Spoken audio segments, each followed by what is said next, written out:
Chen has been on more than 20 blind dates, all set up by her mother. Some of the dates have been worse than others, she says, because she has a condition that most men she meets seem unable to accept. She doesn't want children. Having babies is very tiring and I don't like babies, says Chen, who's in her late 20s and only wanted to share her last name. But it's impossible to find a man who doesn't want children. For a man not to have children, it's like killing him. Despite the string of unsuccessful dates, the pressure to marry has not eased. It's making her nearly explode, she says. It is not just Chen's parents who want her to marry and have children. As marriage and birth rates plummet, the Chinese Communist Party is encouraging millions of young women and men to reverse the trend. Last year, China's population fell for the first time in 60 years, and its fertility rate dropped to a record low. The number of registered marriages, too, hasn't been this low, 6.83 million, since 1986. Disheartened by a slowing economy and rising unemployment, young Chinese are also turning away from the traditional choices their parents made. The result is a headache for the party and far from the national rejuvenation the country's leader Xi Jinping has called for. Officials don't get the pain. The concern has reached Mr. Xi, who recently gave a speech on the need to cultivate a new culture of marriage and childbearing. He also spoke of strengthening guidance to shape young people's view on marriage, children, and family. It's not that Chinese officials have not been trying. Across the country, bureaucrats have been mobilized to incentivize young people to get married, and for couples to stay married and have children. Earlier this year, a small town in the eastern Zhejiang province announced that it would offer couples 1,000 yuan, $137, 108 pounds, as a reward if the bride was 25 years or younger.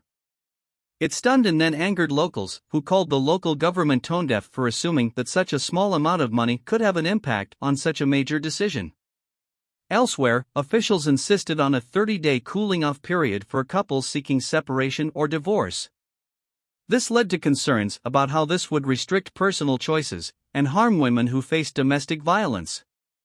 In rural areas, where more and more single men are struggling to find a bride, authorities have ordered women to stop asking for high bride prices, a sum paid by a prospective groom or his parents to the family of his wife-to-be to demonstrate his commitment.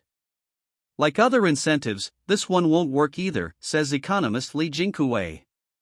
Even without bride prices, men are still competing for a bride, he says. There could be other ways to compete, like houses, cars, or just better looks.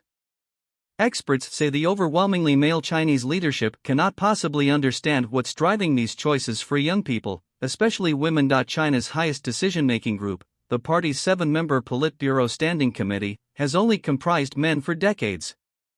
The leadership rung just below it, which has more than 20 seats, included a lone woman for the last 2 decades until last October. Now there are no women in it. The efforts of these men, and all the men below them, are often seen as out of touch and even superficial, often attracting ridicule online. The officials in the government basically all have wives, says Mr. Li. They don't get this pain. Love is no luxury now. Experts believe China's singles population is made up of 2 unmatchable groups: urban women and rural men. Rural men are battling economic expectations, such as high bride prices and a secure job that can support a family. And this, in turn, seems to be empowering women in rural areas to take more time in choosing a partner. When I went home for Chinese New Year, I felt awesome being a woman in rural China's marriage market, says 28-year-old Kathy Tian, who works in Shanghai. She says she was worried she would be considered a bit old in northern Anhui province, where women usually get married by the time they turn 22. But she found the opposite to be true. I don't need to provide anything, but the man needs to have a house, a car, an engagement ceremony, as well as pay a bride price. I felt like I'm at the top of this marriage market. Urban women, on the other hand, say what troubles them is the widening gap between how they view marriage and how the rest of society views it. There is no anxiety inside of me, says Chen. My anxiety comes from outside. Unlike her parents' generation, when life was a challenge and love was a luxury, people and women have more options now, she says. Our idea now is it's okay to not have babies, and it's no longer a task we must complete.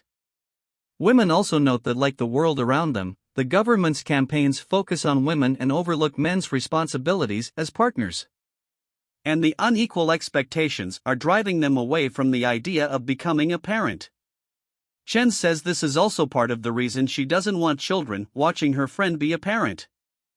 Her second child is very naughty. I really feel that every time I go to her house, it will explode and the ceiling will be torn down. In China, raising your kids as if your spouse has died has become a common phrase among young mothers. It means husbands are not doing chores or sharing the job of being a parent. All the married men I know think their responsibility in the family is just to earn money, says a 33-year-old data scientist who did not want to reveal her name. Mothers feel guilty for not being with their children, they even think it's not alright to stay out late. But the fathers never have such guilt. But the party has shown no indication that inequality and changing expectations are among the challenges they must counter to lift marriage or birth rates.